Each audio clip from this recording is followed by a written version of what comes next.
إن الحمد لله نحمده ونستعينه ونستغفره ونؤمن به ونتوكل عليه ونعوذ بالله من شرور أنفسنا ومن سيئات أعمالنا.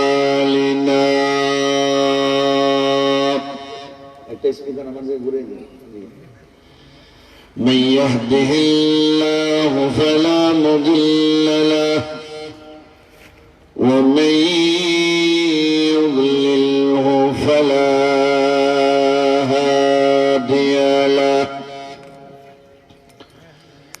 ونشهد أن لا إله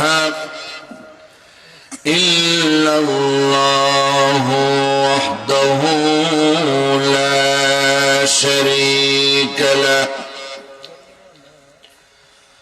ونشهد أن سيدنا وسندنا وحبيبنا ومولانا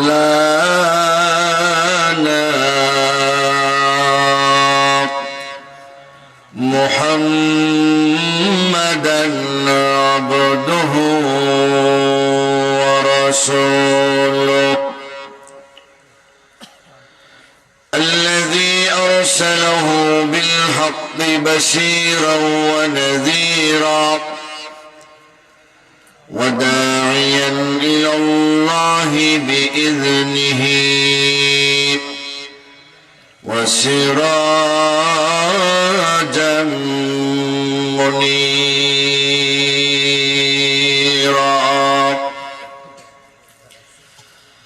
أما بعد فقد قال الله تعالى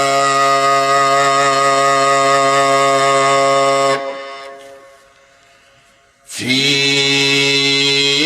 كلامه المجيد وفي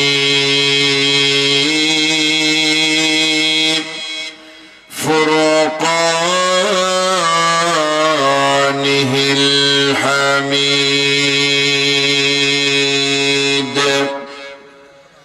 أعوذ بالله من الشيطان الرجيم. بسم الله الرحمن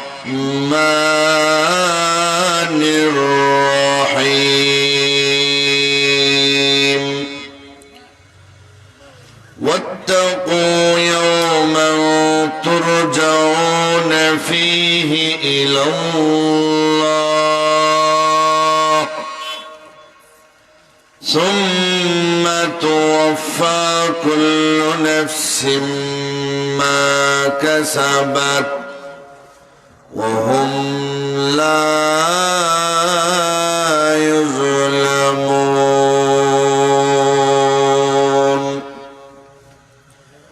وقال النبي صلى الله عليه وسلم ما تزال قدم عبدي يوم القيامة حتى يسأل عن خمس: عن عمره فيما أفناه وعن شبابه فيما أبلاه وعن ماله من أين اكتسبه وفيما أنفقه وعن علمه ماذا عمل فيه أو كما قال عليه الصلاة والسلام صلى الله على سيدنا ومولانا محمد وعلى آله وأصحابه وسلم لا إله إلا الله لا إله إلا الله لا إله বাইশে দিন কাঁদিবে কি ঘুমে ঘুমাইলি রে বোন সেদিন কাঁদিবে কেমনে চাইরা গেলি রে ভাই কাঁদিবে বোন কাঁদিবে কে দেবে হুশ হবে রে পিতা মাতা বলবে কেমনে থাকবি একা কবরে লা ইলাহা ইল্লাল্লাহ বলবে লোকে রে লা ইলাহা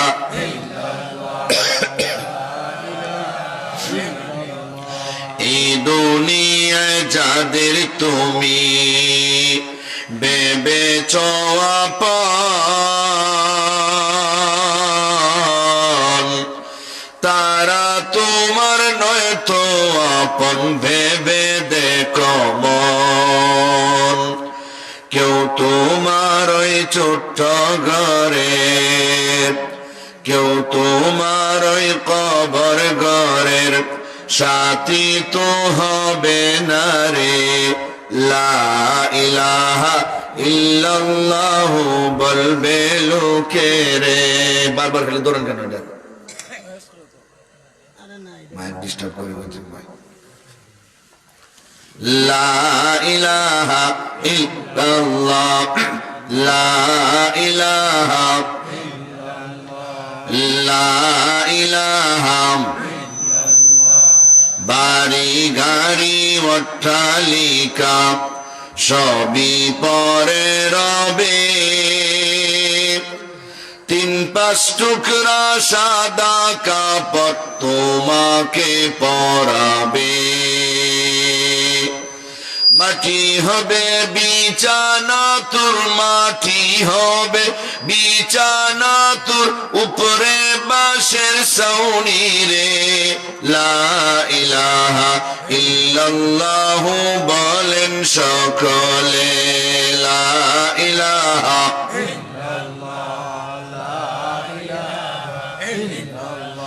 এই দুনিয়ার মোহে পড়ে আল্লাহকে বলিয়া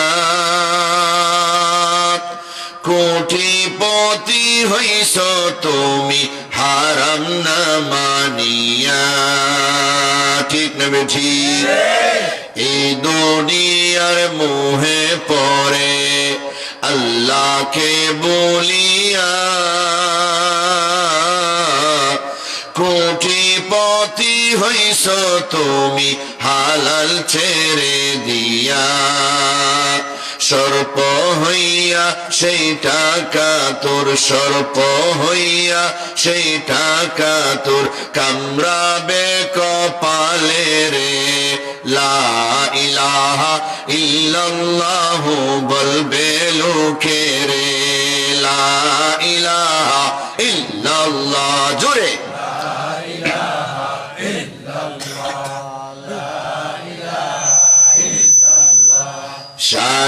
3.5 হাত মাটির ভিতর ছোট একটি ঘর সেই ঘরে কেউ নয় তো আপন সবই হবে পর আপন হবে নামাজ রোজা ঠিক না বেঠি আপন হবে যাকাত সাদকা আপন হবে হজ উমরা আপন হবে মসজিদ মাদ্রাসা, আপন হবে ওয়াজ ও তাফসীর, আপন হবে নেক আমল তোর, আপন হবে নেক আমল তোর, আর কিছু হবে না রে। লা ইলাহা ইল্লাল্লাহ বলেন সকলে, লা ইলাহা লা ইলাহা ইল্লাল্লাহ, লা ইলাহা ইল্লাল্লাহ, লা ইলাহা ইল্লাল্লাহ, লা ইলাহা ইল্লাল্লাহ, লা ইলাহা ইল্লাল্লাহ। চিনচিনিটা বন্ধ করেন, আওয়াজটা বড় করে দেন, আওয়াজ বড় করে দেন না। লা ইলাহা ইল্লাল্লাহু মুহাম্মাদুর রাসূলুল্লাহ সাল্লাল্লাহু আলাইহি ওয়াসাল্লাম। বারাকাল্লাহু লানা ওয়া লাকুম ফিল কুরআনিল আযীম ونفعنا وإياكم بالآيات والذكر الحكيم।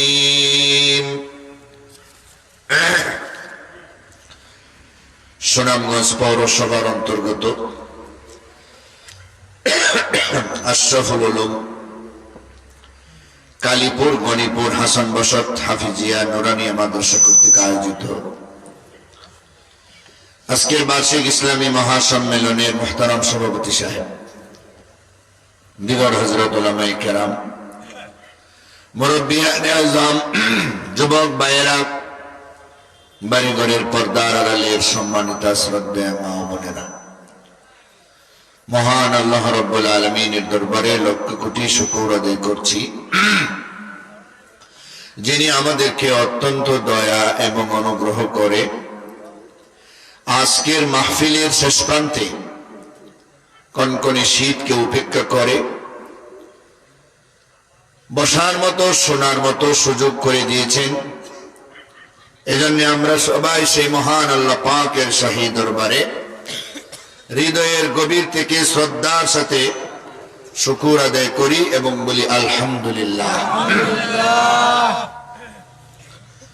আমি আপনাদের সামনে পবিত্র কোরআন শরীফের সূরাতুল বাকারার 281 নম্বর আয়াতে কারিমা তেলাওয়াত করেছি। রাহমাতুল লিল আলামিনের অসংখ্য হাদিসের ভান্ডার থেকে ছোট একখানা হাদিস পাঠ করেছি। তৌফিক ইলাহি শামিল হাল হলে আপনাদের সামনে আমার নির্ধারিত আয়াত এবং হাদিসকে লক্ষ্য করে কিছু কথা বলার চেষ্টা করব। আল্লাহ যেন আমাদের সকলকে কথাগুলি শোনার, বোঝার, তদানুযায়ী আমল করার তৌফিক দান করেন। সকলে বলুন আমিন।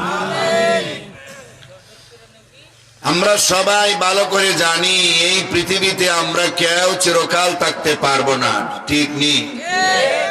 কিছুদিন আগেও ছিলাম না, কিছুদিন পরেও কেউ থাকতে পারবো না। কয়দিন আসি তাও জানি না, কোন দিন মারা যাব তাও জানি না। তবে মরতে হবে এটা সবাই জানি, সবাই বুঝি, ঠিক নেই? সবাই মরতে হবে।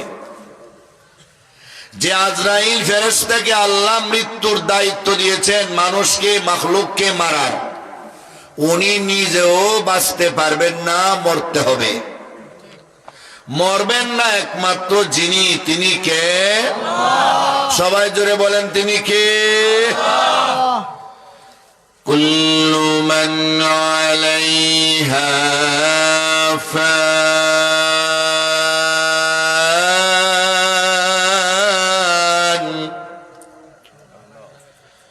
ওয়া ইয়াবকা ওয়াজহু রাব্বিকা যুল জালালি ওয়াল ইকরাম।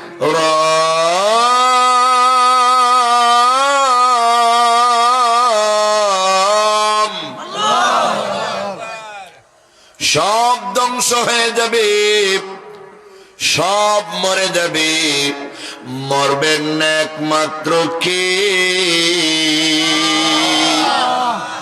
কোনো সন্দেহ আছে নাকি? সব কিছুর মালিক কি? আরো জোরে, লিল্লাহি মুলকুস সামাওয়াতি ওয়াল আরদ ইয়াখলুকু মা ইয়াশা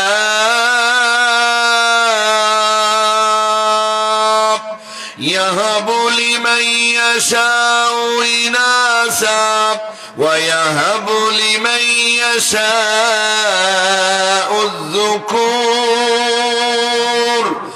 أو يزوجهم ذكرانا وإناثا ويجعل من يشاء عقيما إنه عليم قدير.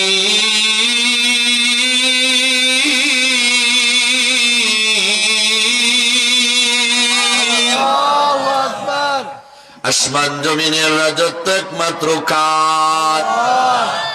সব কিছুর স্রষ্টা একমাত্র কে? সব সম্পদের মালিক একমাত্র কে?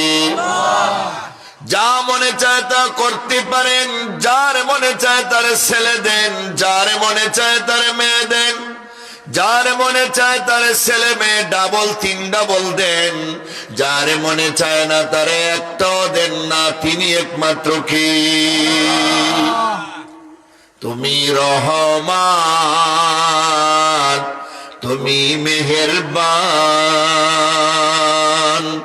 তুমি জিন্দাকে মারিতে পারো, তুমি জিন্দাকে মারিতে পারো, মুর্দায় পারো দিতে জান। তুমি রহমান, তুমি মেহেরবান, তুমি কেউরে রাখো সাতলায়, মাওলা কেউরে রাখো গাছতলায়, তুমি কেউরে হাসাও, কেউরে কাঁদাও, কেউরে মারো, কেউরে বাঁচাও। তুমি মারলে তো কেউ বাঁচে না, মাওলা বাঁচাইলে কেউ মরে না। তোমার লীলা তোমার খেলা বুঝা বড় দায় গো, তোমার লীলা তোমার খেলা বুঝা বড় দায়। আল্লাহু আকবার বলেন। সব কিছুর মালিক একমাত্র আল্লাহ। এই কথার উপর বিশ্বাস আছে তো ইনশাআল্লাহ?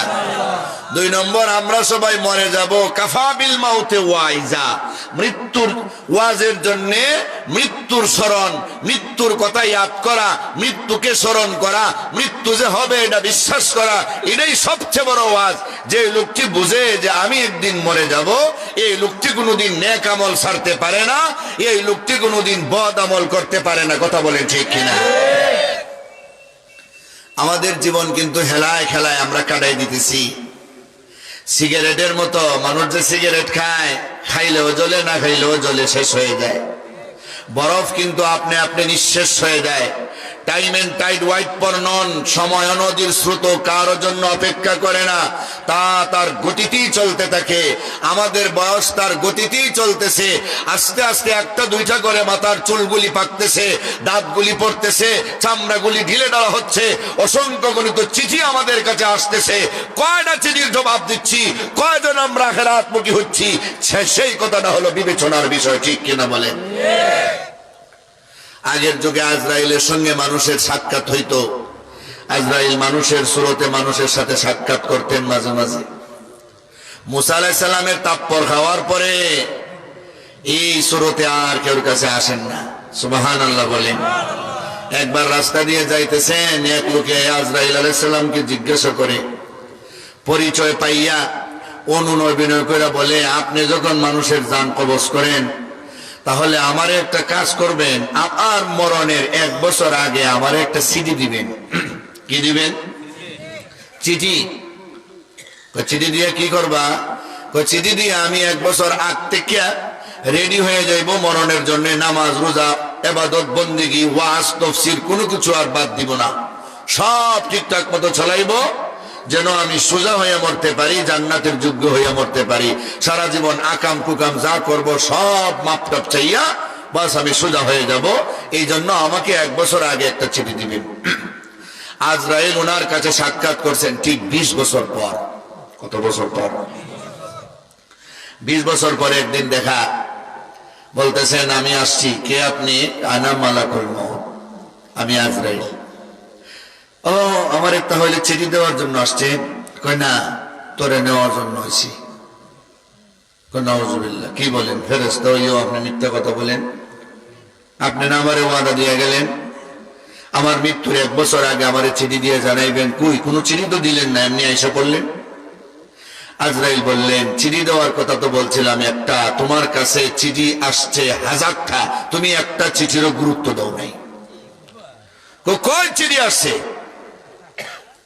ডাক ফিয়ন তো আমার আপন লোক, একটা চিঠি লিয়ে তো আমার কাছে কোনোদিন আসে নাই, কই চিঠি লিয়ে এলো? কই রে আল্লাহর গোলাম, এই চিঠি সেই চিঠি না রে, এটা ডাক ফিয়নের মারফতে আসে না রে, এটা ডাইরেক্ট তোমার বডির মধ্যে ফিটিং হয়েছে। আরে আল্লাহর গোলাম, আজ থেকে 20 বছর আগে আমার সঙ্গে যখন তোমার সাক্ষাৎ হয়েছিল, তোমার মাথার চুল আর মুখের দাড়িগুলি সাদা ছিল না কালো, একদম মিজমিজে কালো। এখন কি অর্ধেকের চেয়ে বেশি সাদা। আল্লাহর গোলাম রে, আজ থেকে 20 বছর আগে তোমার চোখের পাওয়ার কেমন ছিল? বিনা চশমায় সামনে দিয়া একবারে লাস্টের গ্রামটাও আমি দেখতে পাইতাম, কোনো অসুবিধা হতো না। এখন 2000 পাওয়ারের চশমা দিও আমার ছেলে আর নাতি দুইটা এক সমান। ছেলেরে আমি মাঝে মাঝে আব্বা বলি, আর নাতিরে মাঝে মাঝে আব্বা বলি, আর ছেলেরে মাঝে মাঝে ভাই বলে ডাকি। চিনি না কোনটা ছেলে আর কোনটা নাতি। আজ থেকে 20 বছর আগে তোমার মুখের দাঁত কয়টা ছিল? 32টা ছিল। সানায়ারা বায়ানিয়াম জাওয়াহেদ তাওয়াহেদ নওয়াজিজ, 32টা দাঁত ছিল, একটাও কম ছিল না। এখন কয়টা আছে? 16টাও পড়ে গেছে। আল্লাহর গোলাম রে, এখন তোমার বডির মধ্যে শক্তি কি পরিমাণ, আগে কি পরিমাণ ছিল? আগে আমি 2 মণ ওজনের বার নিলে মনে হইতো এটা 2 কেজি ওজনের বার নিছি, আর এখন 2 কেজি কাঁধে নিলে মনে হয় 2 মণ। রে আল্লাহর গোলাম, 20 বছর আগের জীবনী তুমি লক্ষ্য করে দেখো, তোমার গায়ে যত যৌবনের চাপ ছিল সব শক্তিগুলি আস্তে আস্তে শেষ হয়ে গেছে। এটা কিন্তু একদিনে যায় নাই রে, এটা আস্তে আস্তে দীর্ঘদিনে গেছি। এতটা চিঠি রবের পক্ষ থেকে দেওয়ার পরও তুমি এখনো ঠিক হও নাই, এখনো নামাজ পড়ার জন্য মসজিদে আসো না, এখনো রমজান আসলে তুমি রোজা রাখো না, এখনো বাড়ির কাছে ওয়াজ তাফসীর হইলে গিয়া বসো না। তাহলে চিঠি অনেক আসছে, উত্তর যখন দেও নাই, আমার একটা সিডির আর কোনো দরকার নাই। ঠিক না বেঠি? অসংখ্য গণিত চিঠি কিন্তু আসছে, আসতেছে আপনি আমার কাছে। কয়টা চিঠি আমরা বুঝি আর কয়টা গুরুত্ব দেই? মানুষ কিন্তু আগে মরতো বৃদ্ধ হইয়া, এখন বেশি মরে জোয়ান থাকতে। কথা বলেন? অ্যাক্সিডেন্টে মানুষ যুবক মারা যায়, ঝগড়া লাগিয়া আহত নিহত হইয়া মানুষ মারা যায়, হঠাৎ স্ট্রোক, হঠাৎ প্যারালাইসিস, হঠাৎ প্রেসার হাই, হঠাৎ লো। ঠিক কিনা বলেন? বেশিরভাগ যুবক মারা যায়, বৃদ্ধরা এখন কম মরে। এই জন্য মৃত্যুর কোনো গ্যারান্টি নাই, কোন সময় জানি আমরা মরে যাব। মরণের আগে আগে আখিরাতের সামান আমরা তৈরি করতে হবে। ঠিক কিনা? এক বিদ্যাসাগর নদীপথে যাইতেছে, জ্ঞান অর্জন করতে করতে, লেখাপড়া করতে করতে মাথার তালুর চুল পড়ে গেছে গা। খুব বুদ্ধিমান, ডক্টরের ডিগ্রি অনেকগুলি পিছনে লাগানো। নৌকাতে উঠতেই মাঝিরে জিজ্ঞাসা করে, সুকুমার রায়ের একটা কবিতা পড়ছিলাম, বিদ্যে বুঝাই বাবু মশাই চরি শখের বুঠে, মাঝির এখন বলতে পারি সূর্য কেন উঠে, এরকম লম্বা একটা কবিতা। তো মাঝিরে বলতেছে, মাঝি আমি তো নৌকা পথে তোমারে নিয়ে অনেক জায়গা ঘুরবো, তোমারে কিছু প্রশ্ন করি, তুমি একটু জবাব দাও। করেন স্যার। বলো তো আকাশে সূর্য কেন ওঠে? বলো তো চাঁদ কেন বাড়ে কমে? চাঁদ দেখছেন না ছোট থেকে বড় হয়? প্রথম 3 রাইতের চাঁদকে হেলাল বলে, 14 তারিখের পূর্ণিমার চাঁদকে বদর বলে, আর বাকি রাইতের চাঁদগুলির কমর বলে। চাঁদ কেন বাড়ে কমে? নদীতে জোয়ার ভাটা কেন আসে? মাঝি বলে, স্যার মাফ করবেন, নৌকা চালানি ছাড়া আর কিচ্ছু জানি না। কাহারে তোর 16 আনা জীবনের মধ্যে 4 আনাই নষ্ট হয়ে গেল, ব্যথা। কবি কিন্তু কবির ভাষায় বলছে, কবিতা বলে লম্বা হয়ে যাব। একটু পরে আবার বিদ্যাসাগর মাঝিরে প্রশ্ন করে, বলতো দেখি পাহাড় থেকে পানির ধারা কেন নেমে আসে? বলতো দেখি সাগরের পানি লবণাক্ত কেন হয়? কয় স্যার আমি মূর্খ মানুষ, দস্তখত দিলে কলম 6টা ভাঙবো। আমার বাবার সাথে ছোটবেলা থাকতে নৌকা চালানি যে শিখছিলাম, মাঝি যে হয়েছিলাম, এ পর্যন্ত মাঝি আছি। এই নদীর মধ্যেই রাত দিন কাটে, মাঝে মাঝে কোনো সময় হয়তো বাড়িতে যাই বিভিন্ন প্রয়োজনে, এছাড়া নদীর মধ্যেই কাটে। এ জাতীয় কোনো কিছুর প্রশ্নের জবাব আমার পক্ষে দেওয়া সম্ভব না, আল্লাহর ওয়াস্তে আমাকে লজ্জা দিবেন না স্যার। বিদ্যাসাগর কয়, মাঝি তোর জীবনের 8 আনাই নষ্ট হয়ে গেল। কিছুক্ষণ পরে আবার বিদ্যাসাগর কয়, মাঝিরে বলতো চাঁদ সূর্যে গ্রহণ লাগে কেন? বলতো দেখি আকাশের ওই চুরুডারে নীল দেখা যায় কেন? মাঝি কয়, স্যার আপনার 2টা ফাও বাড়াইয়া দেন, আমি আপনার ফাও 2টা কই, আমার আর প্রশ্ন করেন না। কারণ আমি নৌকা চালানি কেমনে সৈরার বইটা দিয়ে এটাই চিনি, বাকি আমি আর কিচ্ছু জানি না, চিনি না স্যার, এগুলি তো আপনাদের কাজ। মাঝিরে তোর জীবনের 12 আনাই নষ্ট করে দিলে, 4 আনা দিয়ে আর কি করবে? কিছুক্ষণ পরে সাগরের মধ্যে বাতাস আইসা, নদীতে বাতাস আইসা ঢেউ যখন শুরু হয়েছে, এক ঢেউয়ে নৌকারে 3-4 হাত উপরে উঠায়, আরেক ঢেউয়ে আবার 3-4 হাত নিচে নামায়। এখন যখন নৌকা ডুবে যাওয়ার উপক্রম, বিদ্যাসাগর মাঝিরে লক্ষ্য করে কয়, মাঝিরে নৌকা কি ডুববে যাইব? জি। মাঝি এতক্ষণে কয়েকটা প্রশ্ন করি স্যার। সাঁতার জানেন? না রে, কি জানে না? সাঁতার জানে না। ও বিদ্যাসাগর, আমাকে আকাশ নিয়ে প্রশ্ন করো, জমিন নিয়ে প্রশ্ন করো, চন্দ্র সূর্য গ্রহণ লাগে কেন, নদীতে জোয়ার ভাটা আসে কেন, চাঁদ কেন বাড়ে কমে, সূর্য কেন উঠে, পাহাড়ের ধারা কেন নেমে আসে, সাগরের পানি কেন লবণাক্ত হয়, আকাশ জমিন নিয়ে গবেষণা করা দুনিয়ার সব জানতে পারছো, মগর সাঁতার না জানার কারণে এই মুহূর্তে ডুববে যাওয়ার সম্ভাবনা আছে। ডুববেই যেতে হবে এবং ডুববেই মরতে হবে। বাঁচার পরে হিসাব করো, আমার 4 আনা জীবন কত দামি। আমি দুনিয়ার কিচ্ছু না জানলেও সাঁতার জানি। এই মুহূর্তে সাঁতার দিয়া আমি নদীর কিনারায় চলে যাব, আমি বেঁচে যাব, তুমি কিন্তু মরে যাবে। এই ঘটনা দিয়া, এই কবিতা দিয়া দুনিয়ার মানুষদের আমরা বুঝিয়ে দিতে পারি, যারা স্কুল কলেজ ভার্সিটি নিয়া, যারা এই ইহজগতের শিক্ষা নিয়া, ইহজগতের ধন দৌলত নিয়া, ইহজগতের শান্তি নিয়ে যারা ব্যস্ত, পরকালের পথে যারা আছে, মসজিদ মাদ্রাসার সাথে যারা সম্পৃক্ত, তাদেরকে যারা মস্কারি করে তোমাদের জীবনের 12 আনাই নষ্ট করে ফেলছো। মাত্র 4 আনা দিয়ে আর কি করবা? আমরা জানা দিতে চাই, আমরা পরকালের লাইনের সাঁতার শিখেছি। আমরা ওই 4 আনা দিয়া কবর, হাসর, মিজান, ফুলসিরাত ছাত্রী সব পার হইয়া জান্নাতে চলে যাব।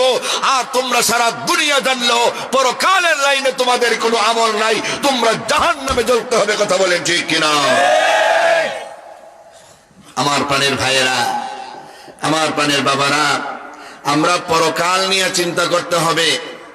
এই দুনিয়া থেকে পরকালকে বেশি গুরুত্ব দিতে হবে। কেন? আল্লাহ বলেন, ওয়ালাল আখিরাতু খায়রুল লাকা মিনাল উলা। আদ-দুনিয়া দারুল আমাল ওয়াল আখিরাতু দারুল জাযা।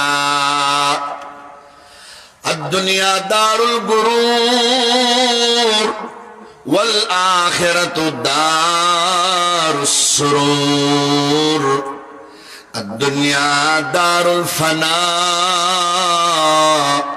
ওয়াল আখিরাতু দারুল বাকা। আল্লাহু আকবার বলেন। দুনিয়া ধ্বংস হইব, আখিরাত কিন্তু ধ্বংস হইব না, ঠিক নি বলেন? আখিরাত কোনোদিন ধ্বংস হইব না। সব মরে গেল, মরবেন না আল্লাহ। আমরা যে মরবো এর মধ্যে কোনো সন্দেহ আসেনি? আমার তেলাওয়াতকৃত আয়াতে আল্লাহ বলেন, ওয়াত্তাকু ইয়াওমা তুরজাউনা ফীহি ইলাল্লাহ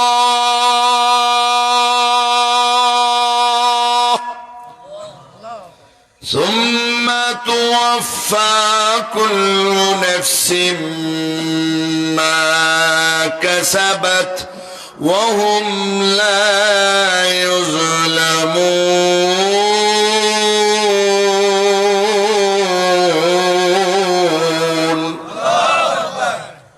তোমরা ওই দিনকে ভয় করো। ভয় করার কথা বলছেন, বলেন কিসের কথা? ভয় করার কথা। ওই দিনকে মানে কিয়ামতের দিনকে, ইয়াউমাল কিয়ামাহ, কিয়ামতের দিনকে ভয় করো। কোরআনের জায়গায় জায়গায় আল্লাহ কিয়ামতের দিনকে ভয় করার কথা বলছেন, জাহান্নামকে ভয় করার কথা বলছেন, আল্লাহকে ভয় করার কথা বলছেন, আযাব আর গজবকে ভয় করার কথা বলছেন। এগুলি সব আমাদের কল্যাণের জন্য। যে যত বড় আল্লাহর ভয় অন্তরে আনবে, সে তত বেশি গুনাহ থেকে বাঁচতে পারবে, ঠিক নি বলেন? আল্লাহর ভয় অন্তরে না থাকলে গুনাহ থেকে বাঁচা সম্ভব না। আল্লাহর ভয় অন্তরে থাকলেই কেবলমাত্র গুনাহ থেকে বেঁচে থাকা সম্ভব। সুবহানাল্লাহ বলেন।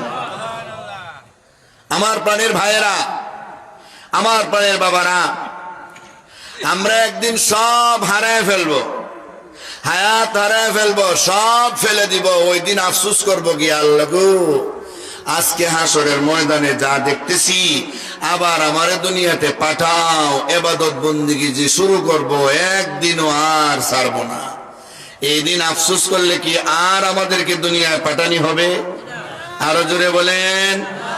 এক বেটা সমুদ্র সৈকতে বেড়াইতে গেছে, বেড়াইতে গিয়ে কয়েক কেজি ওজনের একটা স্বর্ণের টুকরা পাইছে।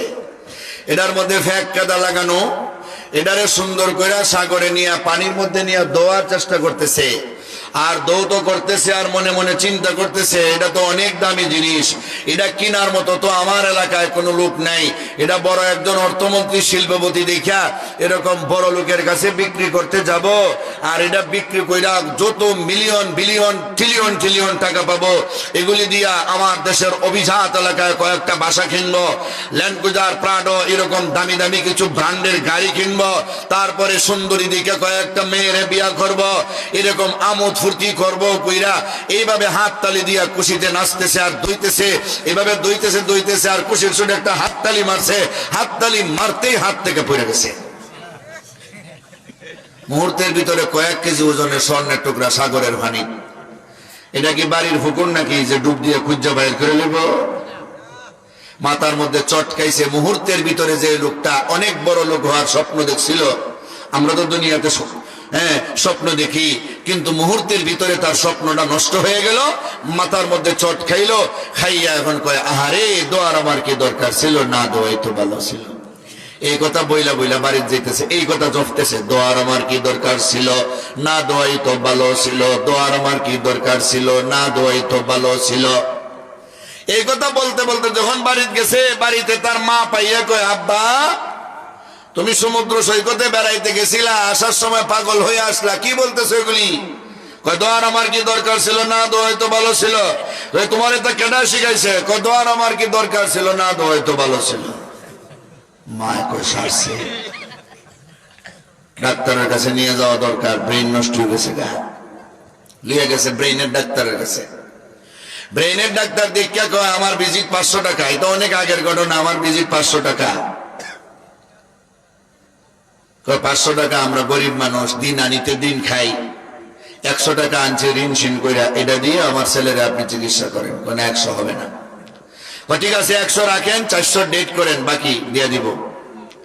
ডাক্তার মনে করছে গরিব মানুষ, বাকি রাখলে পুরাটাই রাখি, 100 করে রাখি না, 500 একবারে দিব। 100 করে যদি রেখে লাই 400 নাও দিতে পারে, আর পুরা 500 বাকি থাকলে মনে মনে চিন্তা করব ডাক্তারের একটা টাকাও দিলাম না, আইবো ওই দিন 500 আদায় করব। বাকিতে চিকিৎসাও দিছে, আর বইলা দিছে যে ইনজেকশন দিবা, 3 দিন পর্যন্ত ঘুমাইবো, ঘুমাইলে এটা ভুইলা লাইবো, আর কইতো না। বাড়িতে গিয়া 3 দিন ঘুমাইছে, ঘুম থেকে ওঠার পরে আর এগুলি বলে না। মার মনে এখন প্রশ্ন, আমার ছেলেদের জিজ্ঞাসা করি এটা কে তারে শিখাইল, কোত্থেকে শিখলো, কেন শিখলো? বাবা তুমি সমুদ্র থেকে বেড়াই আসার পথে একটা কবিতার মতো যে কি বলছিলে, এটা কি, কোনটা ইয়াদ নেই, স্মরণ নেই। কই যে বলছিলা, কে তোমার শিখাইছে এটা? মা আমার তো স্মরণ নাই। কি বলছিলা? কই যে কইছিলা দোয়ার আমার কি দরকার ছিল, না দোয়াই তো ভালো ছিল, যেই মাত্র স্মরণ করাইছে এই মাত্র আবার ভালো হয়ে গেছে। দোয়ার আমার কি দরকার ছিল, না দোয়াই তো ভালো ছিল, দোয়ার আমার কি দরকার ছিল, না দোয়াই তো ভালো ছিল। মায় কয় হায় হায়, বলার আমার কি দরকার ছিল, না বলাই তো ভালো ছিল। ফুতে কয় একটা, মায় কয় একটা, ফুতে কয় একটা, মায় কয় একটা, দুইজনে মুখোমুখি। কয়েকদিন যখন গেছে টাকা লিয়া, যখন ডাক্তারের কাছে যায় না, ডাক্তার নিজে আইছে ডেইডের ঘরে বাড়ি, আইসা থেকে টাকা চাই মুখার কাছে, ফাঁকলের কাছে কি টাকা চাওয়া যায় নাকি? ছেলে কয়ে দোয়ার আমার কি দরকার ছিল, না দোয়াই তো ভালো ছিল। মায় কয় বলার আমার কি দরকার ছিল, না বলাই তো ভালো ছিল। ডাক্তার কয় বাকি 500 কি দরকার ছিল, নগদ 100 আমার ভালো ছিল। কথা বলেন ঠিক নেই? এই 3জন ওই নিয়ামতরে হারাইয়া আফসোস করছে। কাদ্রু নিমাতিম বাদা জাওয়াল, নিয়ামত হারাইলে কিন্তু এর কদর বুঝে আসে। থাকতে কদর বুঝে আসে না, চোখ থাকতে চোখের কদর বুঝে আসে না, কান থাকতে কানের কদর বুঝে আসে না, হাত পা থাকতে হাত পার কদর বুঝে আসে না। যখন একটা অঙ্গহানি হবে তখন বোঝা যাবে আমার এই অঙ্গটা কত গুরুত্বপূর্ণ ছিল।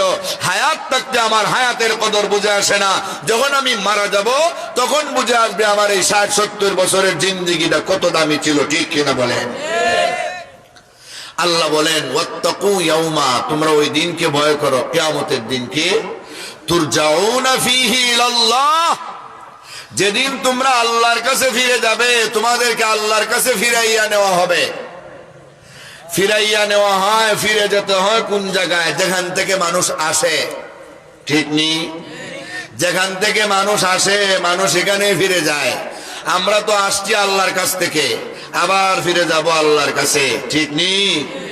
আমরা যখন একজন মানুষকে মারা যাওয়ার পরে জানাজার নামাজ পড়া কবরে দাফন করি, তখন একটা দোয়া বলি, মিনহা খালাকনাকুম ওয়া ফিহা নুঈদুকুম ওয়া মিনহা নুখরিজুকুম তারাতান উখরা। মাটি থেকে সৃষ্টি তোমার, মাটিতে দাফন, মাটি থেকে উঠতে হবে, রাখিও স্মরণ। ঠিক না বেঠি? মাটি থেকে আমাদের সৃষ্টি, মাটিতেই আবার আমাদের দাফন করা হবে, মাটি থেকে আবার আল্লাহর কাছে হাসরের ময়দানে উঠতে হবে। ওই মাটি থেকে আমরা যেই দিন আল্লাহর কাছে উঠব, ওই দিনকে ভয় করার কথা আমার তেলাওয়াতকৃত সূরাতুল বাকারার 281 নম্বর আয়াতে আল্লাহ বলেন। সুবহানাল্লাহ। এই আয়াতটা অনেক গুরুত্বপূর্ণ আয়াত। নবীজির ইন্তেকালের মাত্র 9 দিন, কোন বর্ণনায় মাত্র 31 দিন আগে, একবারে শেষ পর্যায়ে, এরপরে আর কোন আয়াত নাজিল হয় নাই, একবারে সবার শেষে ওই সূরাতুল বাকারার 281 নম্বর আয়াত আল্লাহ পাক জিব্রাইলের মাধ্যমে নবীর কাছে নাজিল করেন। সুবহানাল্লাহ বলেন। এটা জীবনের শেষ আয়াত, এরপরে আর কোন আয়াত নাজিল হয় নাই। আল্লাহ বলেন তোমরা যে আল্লাহর কাছে ফিরে যেতে হবে, ওই দিনকে ভয় করো।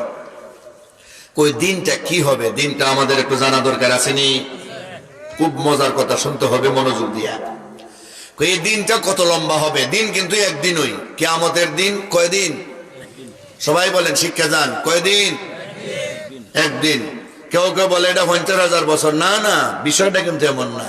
দিনটা কিন্তু একদিন। ইয়াওমান শব্দ সব জায়গাতেই, ইয়াউমুল কিয়ামা, ইয়াউমুল গাশিয়া, ইয়াউমুল রাদিফা, ইয়াউমুল তাকাল জামান, ইয়াউমুল ফাসাল, ইয়াউমুত তাগাবুন, হ্যাঁ, ইয়াউমুল কারিয়া, এরকম যত নাম আছে সবটার মধ্যে ইয়াউমুন শব্দ আছে, একদিনই আছে, একদিন এটা।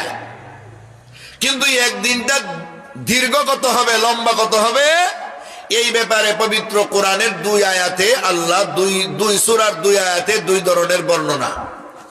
সূরা সাজদার 1 আয়াত আল্লাহ বলেন, ফি ইয়াউমিন কানা মিকদারুহু আলফ সানাতিন মিম্মা তাউদ্দুন, ওই দিনটা হবে দুনিয়ার দিন হিসাবে, গণনা হিসাবে 1000 বছরের সমান। কত হাজার বছর?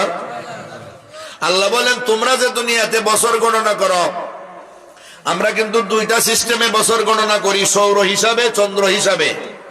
সৌর হিসাবে এটা ইসাই বা সাল আমরা বলি, আর চন্দ্র হিসাবে হিজরি বলি। সৌর হিসাবটা আমরা যে বছর গণনা করি, এখন 2024 সাল, এটা হলো ঈসা আলাইহিস সালাম যে জন্মগ্রহণ করছিলেন ওই সাল থেকে আজ পর্যন্ত 2024 সাল হইছে। আর হিজরি যে গণনা এখন চলে কত, 1446 হিজরি, এটা হলো আমাদের নবী যে মক্কা থেকে মদিনা হিজরত করে গেছিলেন, ওখান থেকে নিয়ে, ওই সময় থেকে নিয়ে আজ পর্যন্ত 1446 বছর হয়েছে। সুবহানাল্লাহ বলেন। সৌর হিসাবে ইংরেজি সাল চলে, চন্দ্র হিসাবে আরবি সাল চলে, আরবি বছরগুলি চলে। সৌর হিসাবে 365 দিনে বছর হয়, চন্দ্র হিসাবে 360 দিনে বছর হয়। সৌর হিসাবের 100 বছরে, চন্দ্র হিসাবের 103 বছর হয়। সুবহানাল্লাহ বলেন। প্রতি শতাব্দীতে চন্দ্র বছরের 3 বছর করে বাড়ে। এখন আল্লাহ যে বললেন একটা দিন হবে 1000 বছরের সমান, অথচ পবিত্র কোরআনের সূরা মারিজের 1 আয়াত আল্লাহ বলেন, ফি ইয়াউমিন কানা মিকদারুহু 50 আলফ সানা ফাসবির সাবরান জামিলা ইন্নাহু ইয়ারাউনাহু বাঈদা ওয়া নারাহু করিবা। আল্লাহু আকবার বলেন। কিয়ামতের ওই দিন 50,000 বছরের সমান হবে। সূরা মারিজের আয়াতে আল্লাহ বলেছেন, সাজদার আয়াতে বলেছেন 1000 বছরের সমান হবে। তাহলে তো 2 আয়াতে টক্কর মনে হইতেছে। আমরা মাদ্রাসায় যখন হাদিস পড়াই 2 হাদিসে টক্কর লাগে, ইজা তারাজা তাসাকাতা, টক্কর লাগলে অনেক সময় বিধান বাতিল হয়ে যায়, আবার অনেক সময় সামঞ্জস্য বিধান করে দিতে হয়। 2টার মধ্যে জবাব দিয়ে একটা মিল দিতে হয়। 2টারে যার যার জায়গায় ঠিক রাখতে গেলে এটা আপনারা সব বুঝবেন না। এখন 2 আয়াতে তো টক্কর লাগলো, এখন আমরা কি দিয়ে বুঝবো? আসলে তো আয়াতে কোনো টক্কর নাই। আল্লাহ বলছেন কিয়ামতের দিনটা একদিনই হবে, কিন্তু 1 আয়াতে 1000 বছরের সমান, আর 1 আয়াতে 50,000 বছরের সমান। এর ব্যাখ্যা কি? এর ব্যাখ্যা হলো গুনাহগারদের যত গুনাহ বেশি হবে তার কাছে দিনটা তত বেশি লম্বা মনে হবে, গুনাহ যত কম হবে তার কাছে তত কম মনে হবে। কোন গুনাহগার যদি হাই লেভেলের হয় তার কাছে কিয়ামতের একদিন ওই 50,000 বছরের সমান মনে হবে। গুনাহগার যদি আর একটু কম লেভেলের হয় তার কাছে একদিন 40,000 বছরের সমান হবে। গুনাহগার যদি আর একটু নিম্নমানের হয় তার কাছে ওই কিয়ামতের একদিনটা 30,000 বছরের সমান মনে হবে। গুনাহগার যদি আর একটু কম লেভেলের হয় তার কাছে 20,000 বছরের সমান মনে হবে। গুনাহগার যদি আর একটু কম লেভেলের হয় তার কাছে 10,000 বছরের সমান মনে হবে। গুনাহগার যদি আর একটু নিম্নমানের হয় তার কাছেই 1000 বছরের সমান হবে। আল্লাহর নবী বলেন, উম্মতেরা রে, কিন্তু তোমরা যদি গুনাহগার না হও, ইমানদার আল্লাহ ওয়ালা মুত্তাকি পরহেজগার যদি হও, ওয়াজ তাফসীর জানেওয়ালা যদি হও, মসজিদ মাদ্রাসার সঙ্গে ভালোবাসা রাখনেওয়ালা যদি হও, হাসরের ময়দান তোমাদের কাছে 50,000 বছরের সমান মনে হবে না, 1000 বছরের সমান মনে হবে না। ওই দিন মাথার উপরে সূর্য, নিচে হবে তামার জমি, কোটি কোটি মানুষের সমাগম, সামনে পিছনে ডাইনে বামে সুই পরিমাণ জায়গাও পাকা থাকবে না। সব নবীরা পর্যন্ত আল্লাহ বাঁচাও বাঁচাও বলে কানবে, মা বাবা তার সন্তানের কথা ভুলে যাবে, সন্তানেরা তার মা বাবার কথা ভুলে যাবে, আপনজন আপনজন থেকে পলাইবে। ইয়াউমা ইয়াফিরুল মারউ মিন আখিহি ওয়া উম্মিহি ওয়া আবিহি ওয়া সাহিবাতিহি ওয়া বানিহি লিকুল্লি ইমরিইন মিনহুম ইয়াউমা ইযিন শানু ইউগনি। আপনজন থেকে আপনজনেরা পলাইবে। ওই কঠিন হাসরের ময়দানের একটা দিন ইমানদার আল্লাহওয়ালার কাছে কত লম্বা হবে। এক ওয়াক্ত নামাজ পড়তে যে কয় মিনিট সময় লাগে, ইমানদার আল্লাহওয়ালাদের কাছে কিয়ামতের ওই দিনটা মাত্র কয়েক মিনিটের সমান মনে হবে। বুঝে আসছে? যে যত বড় গুনাহগার তার কাছে একটা দিন ওই এত 1000 বছরের সমান মনে হবে। যে যত বেশি আল্লাহওয়ালা তার কাছে দিনটা একবারে সংকীর্ণ মনে হবে, কারণ বিচার কিন্তু আল্লাহ খুব দ্রুত করবেন। ইন্নাল্লাহা সারিউল হিসাব, আল্লাহ হলেন দ্রুত হিসাব সম্পন্নকারী। সুবহানাল্লাহ। আল্লাহ বলছেন ওই দিনটারে ভয় করো, ওই দিনটারে ভয় করো। কেন? ওই দিন আমরা সবাই উঠব, এর আগে তো আমরা সবাই মরবো, এর মধ্যে কোনো সন্দেহ আসেনি? আরো জোরে বলেন। কোনো সন্দেহ নাই, আমরা সবাই মরে যাব, এর মধ্যে কোনো সন্দেহ নাই। সবাই মরতে হবে।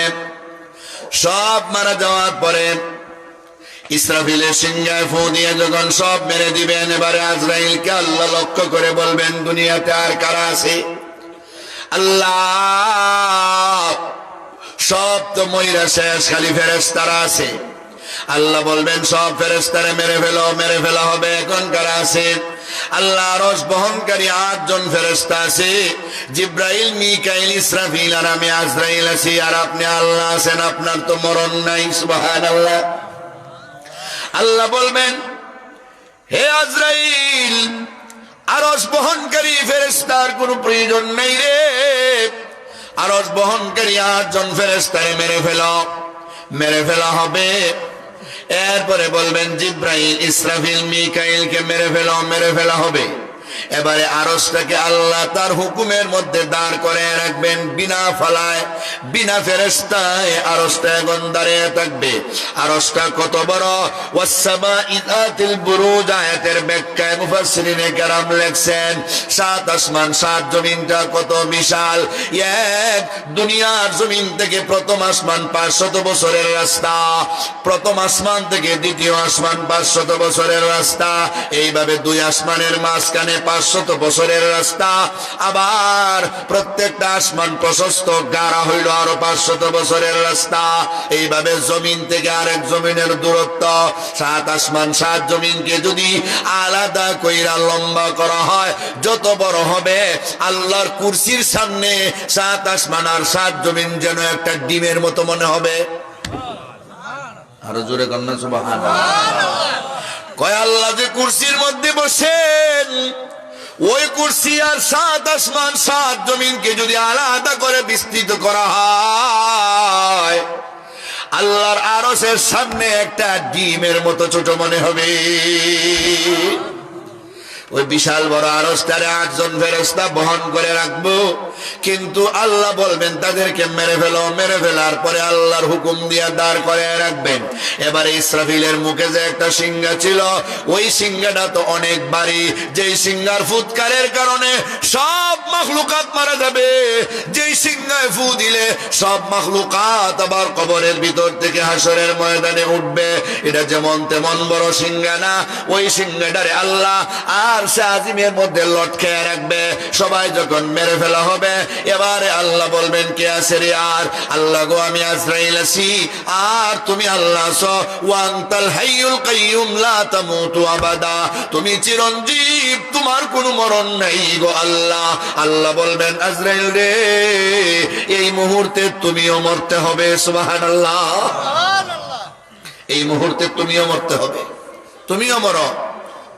আজরাইল এখন মরে যাবেন। আল্লাহ যখন বলবেন মুথিয়া মালাকাল মাউত, মর রে আজরাইল। আজরাইল জান্নাত আর জাহান্নামের মাঝখানে এমন একটা চিৎকার দিয়ে মারা যাবে রে ভাই। ওই সময় যদি দুনিয়ার মাখলুকাত থাকতো, অতীত বর্তমান ভবিষ্যৎ যত মাখলুকাত, জিন ইনসান যত কিছু থাকতো, ফেরেশতা সহ, আজরাইল মৃত্যুর সময় এমন কষ্ট পাইয়া যে একটা বড় চিৎকার দিবে। ওই চিৎকারের কারণে ওই সময় যদি সব থাকতো, কলিজা ফাইটা মারা যেত। আজরাইল মরে যাবে। সবাই যখন মরে শেষ, আল্লাহ পাক এখন হযরত ইসরাফিলকে সবার আগে জিন্দা করবেন। সুবহানাল্লাহ। কারে জিন্দা করবেন? ইসরাফিলকে জিন্দা করবেন। ইসরাফিলকে জিন্দা করবেন, এরপরে জিব্রাইল, মিকাইল এরকম বড় বড় ফেরেশতা সব জিন্দা করবেন। এরপরে বলবেন সিংগালো, এখন একটা ফু দাও, ফু দাও, কিয়ামত ঘটাইতে হবে। ফু দাও সিংগাত। সিংগাত ফু দিব, কিন্তু এর আগে আমাদের নবীরে সসম্মানের রওজায়ে আতর থেকে জান্নাতের পোশাক পাঠাইয়া, নবীরে জান্নাতের পোশাক পরাইয়া হাসরের ময়দানে উঠাইব। সুবহানাল্লাহ। ইসরাফিল সিংহায় ফু দিলে সবাই হাসরের ময়দানে উঠবেন। সবাই নাফসি নাফসি বলে কানবেন। সবাই বিচারের জন্য পাগল পারা হয়ে যাবেন। গুনাহ পরিমাণ কারো গামে সাঁতার পানি, কারো মাথা পরিমাণ, কারো গলা পরিমাণ, কারো বুক পরিমাণ, কারো পেট পরিমাণ, কারো হাড় পরিমাণ, কারো ঘন্টা পরিমাণ, গুনাহ পরিমাণ গামে হাসরের ময়দানে পানি হবে। ওই কঠিন হাসরের মাঠে হঠাৎ করে আল্লাহ প্রশ্ন ছুড়ে মারবেন, লিমানিল মুলকুল ইয়াউম, বলো আজকের দিনের বিচারের মালিক কে? কেউ কোনো জবাব দিবে না। নীরব নিস্তব্ধ, কারো পক্ষ থেকে কোনো জবাব নেই। আল্লাহ যখন দেখবেন কেউ কোনো জবাব দেয় না, আল্লাহ নিজেই তার প্রশ্নের জবাব দিবেন। লিল্লাহিল ওয়াহিদিল কাহ্হার, মহাপরাক্রমশালী মহাক্ষমতাবান আমি আল্লাহ আজকের দিনের বিচারের মালিক। এরে নমরুদ, আমি আল্লাহ আজকে এমন ইনসাফপূর্ণ বিচার করব, দেখা যাবে তোর দাম বেশি না তোর যুগের ইব্রাহিম খলিলুল্লাহর দাম বেশি। ফেরাউন রে, দেখা যাবে তোর সম্মান বেশি নাকি মূসা নবীর সম্মান বেশি। ও আবু জেহেলের দল, দেখা যাবে তোমাদের সম্মান বেশি নাকি মুহাম্মদুর রাসূলুল্লাহ এবং তার সাহাবায়ে কেরামের সম্মান বেশি। ও দুনিয়ার বেঈমান কাফেররা, দেখা যাবে আজকে তোমাদের সম্মান বেশি নাকি ইমানদার আল্লাহওয়ালাদের সম্মান বেশি। আমি আল্লাহ এমন ইনসাফগার রে, আমি এমন ইনসাফ করে বিচার করব, যার একটা মাত্র নেকি বেশি পাইব তারে আমি জান্নাতে পৌঁছে দিব, যার একটা মাত্র গুনাহ বেশি পাইব তারে আমি জাহান্নামে ঢুকিয়ে দিব। হাসরের ময়দানে আমলনামা দুইবার ওজন দেওয়া হবে। দুইবার। কয়বার? প্রথমবার ওজন দেওয়া হবে ইমানদার আর বেঈমান নির্ণয় করার জন্য। যাদের আমলনামায় যাররা পরিমাণ ঈমান আছে তার আমলনামাটা ভারী হইব, যার আমলনামায় যাররা পরিমাণ ঈমান নাই তার আমলনামাটা পাতলা হইব। সুবহানাল্লাহ বলেন। এখন যাদের আমলনামা ঈমান নাই তারা ডাইরেক্ট আলাদা, তোমরা সব বেঈমানের দল, তোমাদের আর কোনো হিসাব নাই, তোমরা আবাদুল আবাদ জাহান্নামী, তোমরা চিরদিনের জন্য জাহান্নামী, তোমরা এক সেকেন্ডের জন্য মুক্তি পাইবা না, জান্নাত থেকে বাহির হওয়ার কোনো সুযোগ নাই, কোনো সুযোগ নাই। কিন্তু যাদের আমলনামায় যাররা পরিমাণ ঈমান আছে এদেরকে আবার দ্বিতীয়বার ওজন দেওয়া হবে আমলের ওজন। কিসের ওজন? আগে ছিল ইমানের ওজন, এখন হবে আমলের ওজন। আমল কার কতটুকু বেশি? এখন আমল ওজন দিতে গিয়া যদি দেখা যায় নেকি একটা বেশি হয়ে গেছে, ডাইরেক্ট জান্নাতে যাও, আর একটা গুনাহ যদি বেশি হয়ে যায় জাহান্নামে যাও। ওই একটা গুনাহ পরিমাণ কতদিন জ্বলতে হবে আল্লাহ একটা মেয়াদ ঠিক করে দিবেন, এতদিন জাহান্নামে জ্বলার পরে তুমি জান্নাতে যাইবা। সুবহানাল্লাহ বলেন। কিন্তু ইমানদার একদিন না একদিন জান্নাতে যে যাবে এর মধ্যে কোনো সন্দেহ নাই। আল্লাহ তাআলা জাহান্নামে জ্বালানির পরে ইমানদারদের ব্যাপারে ফেরেশতাদের হুকুম দিবেন, আখরিজু মিনান নার মান কানা ফি কলবিহি মিসকালু হাববাতিন মিন খারদালিন মিন ঈমান ফায়ুখরাজুনা মিনহা ক্বাদ সুওয়াদ্দু ফায়ুলকাউনা ফি নাহরিল হায়া فينبتون كما تنبت الحبة في جانب السيل ألم تر أنها تخرج صفراء ملتوية الله أكبر বলেন। এ ফেরেশতারা যাও রে, জাহান্নামের ভিতরে যাও, যাদের ভিতরে যাররা পরিমাণ ঈমান আছে রে, যাররা পরিমাণ ঈমান আছে, শিরিক মুক্ত ঈমান, শিরিকের লেশ মাত্র নাই, শিরিক নাই, এমন ঈমানদারদের তোমরা জাহান্নাম থেকে বের করে আনো। জাহান্নাম থেকে বের করে আনা হবে, জ্বলে একবারে কালো হয়ে যাবে। এরপরে আল্লাহ বলবেন নহরে হায়ার পানির মধ্যে গোসল দাও, যেই পানির মধ্যে গোসল দিলে মরাও চিতা হয়ে যায়, কালোটাও সুন্দর হয়ে যায়, সজীবতা আসে। এইভাবে গোসল দেওয়ানির পরে কালো বদনটা সুন্দর হয়ে যাবে, কুশ্রীটাও সুশ্রী হয়ে যাবে। আল্লাহ বলবেন এবারে আমার বান্দা বান্দিরে তাড়াতাড়ি নারায়ে তাকবীরের স্লোগান দিয়া লাল গালিচাগুলি বিছাইয়া জান্নাতের ভিতরে পৌঁছায় দাও। ইমানদারের দাম আছে না নাই? কিন্তু মানুষ তো বিভিন্ন জায়গায় গিয়া তার ইমানটারে নষ্ট করে লায়। মুসলমানের ঘরে জন্ম নিয়েও বেঈমান হইয়া মরব, মুসলমানের ঘরে জন্ম নিয়েও মুশরিক হইয়া মরব। এক দলের ইমান নষ্ট করে গান বাজনায় গিয়া, আর এক দলের ইমান নষ্ট করে মাজার মুজারে গিয়া। ঠিক নি? কয় বাইকে আছো নিশাকুর যাইবানি খরমপুর, খরমপুরে গাঞ্জা পাওয়া যায়, আরে এক সিলিমে যেমন তেমন, দুই সিলিমে মজা, তিন সিলিমে উজির নাজির, চার সিলিমে রাজা। ও বাবা খাজা খাওয়াও গো গাজা, লাগে বড় মজা। আমি বলি এরপরে যে হবে তোমার সাজা, জাহান্নামের আগুনেতে হইবা যখন বাজা, ফুজ এবং রক্ত খাইয়া হইবা তুমি তাজা। যেমন মজা এমন সাজা আছে না নাই? হাদিসে পাক আল্লাহর নবী বলেন হুফফাতিল জান্নাতু বিল মাকারি ওয়া হুফফাতিন নারু বিশ শাহাওয়াত। জান্নাতের একটা ডাকনা আছে, জাহান্নামেরও একটা ডাকনা আছে, গুইড়া রাখা হইছে দুইটারে। জান্নাতের ডাকনাটা হলো কষ্টদায়ক জিনিস দ্বারা, আর জাহান্নামের ডাকনা হলো খাইসাত নফসানি দ্বারা, মনে যা চায় এমন জিনিস, খাইসাতের জিনিস দিয়া, পছন্দনীয় জিনিস দিয়া জাহান্নামটারে ডাকা হয়েছে। এবার দুই লাইনে দুইটা, জাহান্নামের ডাক না হইল নামাজ, জান্নাতের ডাক না হইল নামাজ, জান্নাতের ডাক না হইল রোজা, জান্নাতের ডাক না হইল হজ, জান্নাতের ডাক না হইল যাকাত, জান্নাতের ডাক না হইল ওয়াজ আর তাফসীর, জান্নাতের ডাক না হইল মসজিদ আর মাদ্রাসা। এগুলি কষ্টদায়ক জিনিস। কয় কিভাবে? নামাজ পড়তে তো কষ্ট আছে, নামাজ পড়তে তো ওযু লাগে, ঠান্ডা দিন হইলে তো আর উপায় নাই। ঠিক নি বলেন?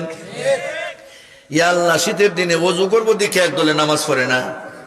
অথচ আল্লাহর নবী কি বলছেন একটা হাদিস শুনাইয়া দিই, বুখারীর হাদিস। নবী বলেন আলা আদুল্লুকুম আলা মা ইয়ামহুল্লাহু বিহিল খাতায়া ওয়া ইয়ারফাউ বিহিদ দারাজাত।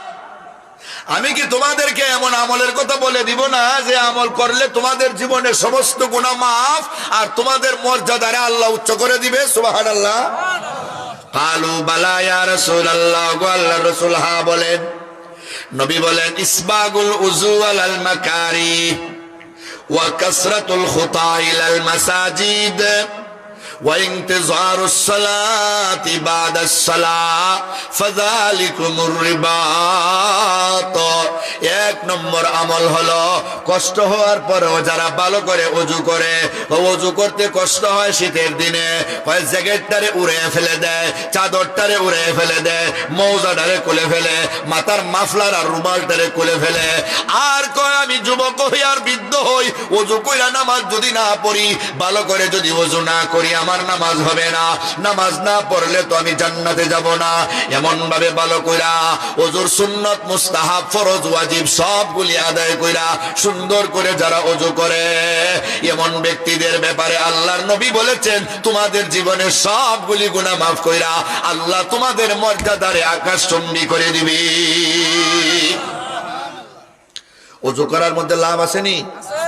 নবীজি আরেক হাদিসে ইরশাদ ফরমান, ইন্না উম্মতি ইউদাউনা ইয়াউমাল কিয়ামাতি গুররাম মুহাজ্জালিনা মিন আসারিল ওযু।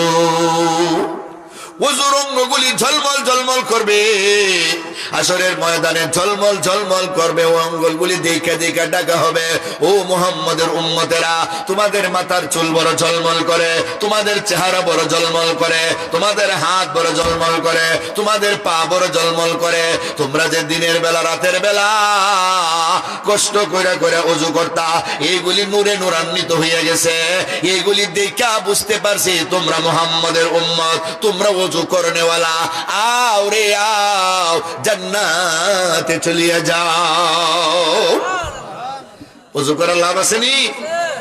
দুই নম্বর হইল ওয়া কাসরাতুল খুতা ইলাল মাসাজিদ, যারা বেশি বেশি করে মসজিদের দিকে গমন করে, বেশি বেশি মসজিদে যায়, আজান শোনার পরে মসজিদে যায়, আসেনি এমন মুসল্লি? তিন নম্বর হইল ইনতিজারুস সালাহ বাদাস সালাহ, এক নামাজ পড়ে আরেক নামাজের অপেক্ষা করে, নামাজ পড়ে বাড়িতে এসে মসজিদের দিকে কান লাগায় মুয়াজ্জিন কোন সময় কইব আল্লাহু আকবার আল্লাহু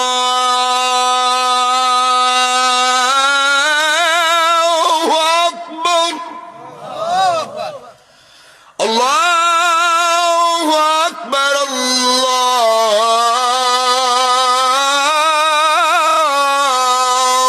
আকবার। আল্লাহ সবচেয়ে বড়, সন্দেহ আসেনি? সন্দেহ আছে? নাই। আল্লাহ সবচেয়ে বড়, এই কথাটা কোন সময় বলবে মুয়াজ্জিন?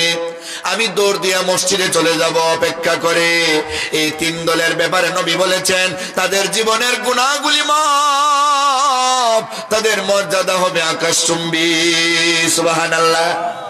নামাজ পড়া একটা কষ্ট, যাকাত দেওয়া, সম্পদ দিতে হয়, দান করতে হয়, এটা একটা কষ্ট, রোজা রাখতে, উপবাস থাকতে হয় কষ্ট, কে কষ্টদায়ক জিনিস দিয়ে জান্নাতের ডাকনা, যদি কষ্ট করে ইবাদত করতে পারেন ডাকনাটা আর থাকবে না, ডাইরেক্ট জান্নাতে ঢুকে যাবেন। সুবহানাল্লাহ। আর জাহান্নামের ডাকনা হলো সুদ দিয়া, ঘুষ দিয়া, জিনা দিয়া, চুরি দিয়া, ডাকাতি দিয়া, গান বাজনা দিয়া। এগুলি ভালো লাগে করতে, এগুলি পছন্দনীয় জিনিস। কার কার ভালো লাগে না জিনা করতে? আল্লাহর ডরাইয়া অনেকে করে না। কার মনে চায় না চুরি করতে?